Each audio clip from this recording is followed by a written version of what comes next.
most welcome for our news at 1 here at Sararights TV, where we bring you the comprehensive coverages from West Nile, Uganda, and the entire world.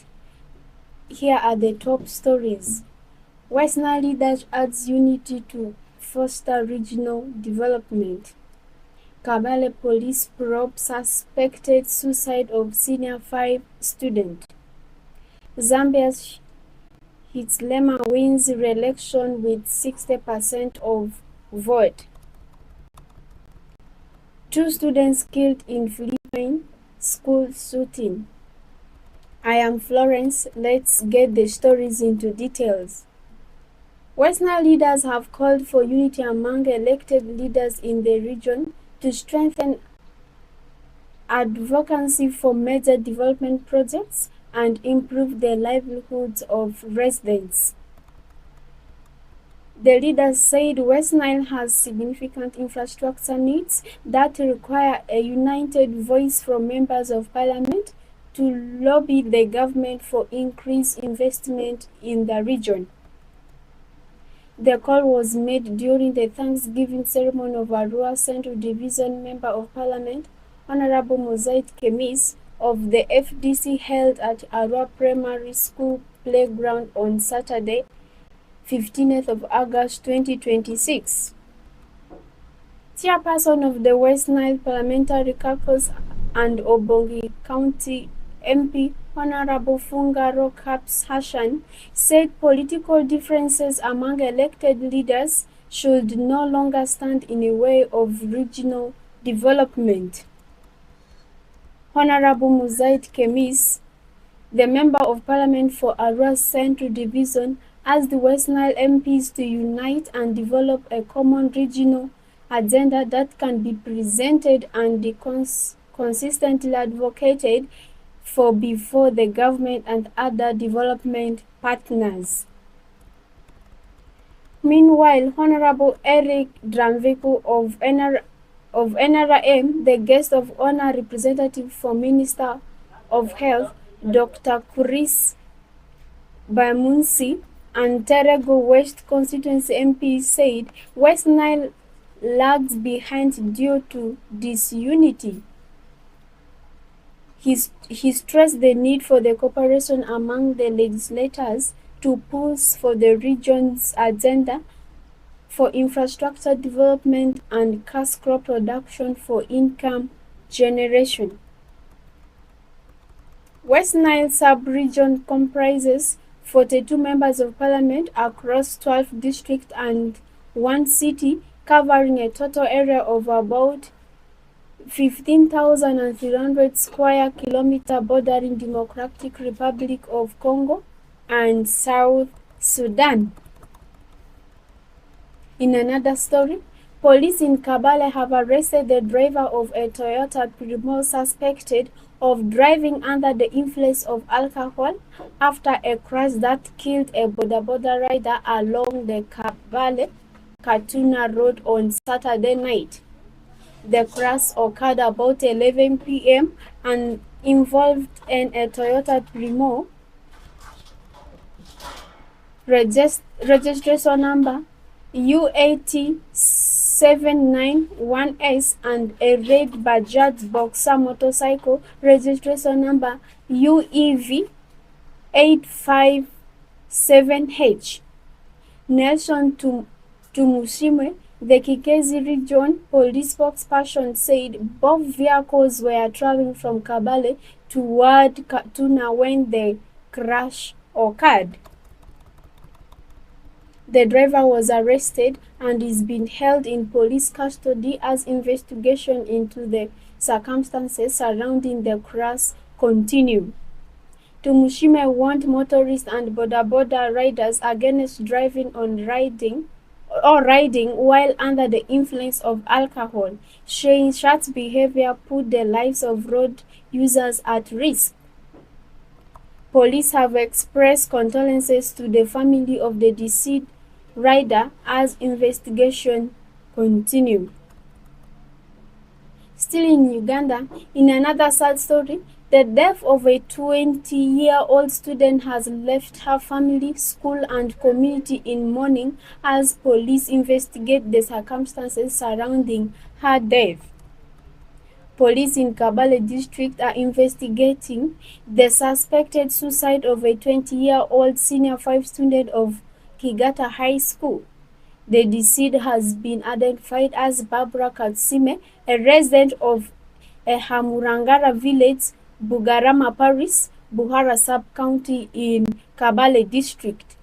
According to the police, the incident occurred on Thursday, 13th August 2026 at about 6 p.m. Police said that at around 7 a.m. that day, Katsume told her mother that she will not go to school because she had no exams to sit. Her mother then left home for the garden and returned at about 6 p.m. when she allegedly found Katsume hanging by a rope in the sitting room. Police were alerted and investigation into the circumstances surrounding the death are ongoing. Kigezi Region Police spokesperson Nelson Tumushime asked people experiencing stress, depression, financial difficulties, and family problems to seek support rather than suffer in silence. Tumushime also cautioned members of the public against taking or sharing photographs and videos from the scene or social media, saying such action disrespects the deceased and can cause additional pain to the bereaved family. The incident has left Katsume's family, Kigata High School, and resident of Buhara in mourning. May her soul rest in eternal peace. In international news, Zambia's President Hakainde Hichilema won re-election with around 60% of votes cast last week, the Electoral Commission announced on Tuesday after a race critics said was tightly managed by his government. The result was widely expected with Hichilema in power since 2021. Facing a crowded field of 13 challengers led by a former provincial minister, Brian Mundubile, making his first bid for the presidency. Mundubile, 55, who entered the race in May, secured nearly 38% of the vote. Electoral Commission of Zambia chairperson Mwangala Zalomi said 5 of the 226 constituencies had not been tallied, and she said, however, the outstanding results are not likely to materially influence the overall result of the election, she said.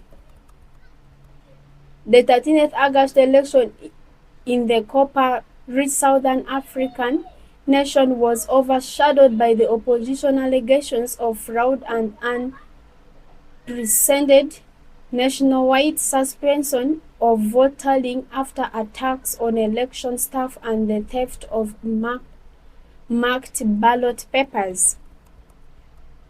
Ahead of the vote, opposition parties and civil society groups warned of a shrinking political space, citing restriction on campaigning.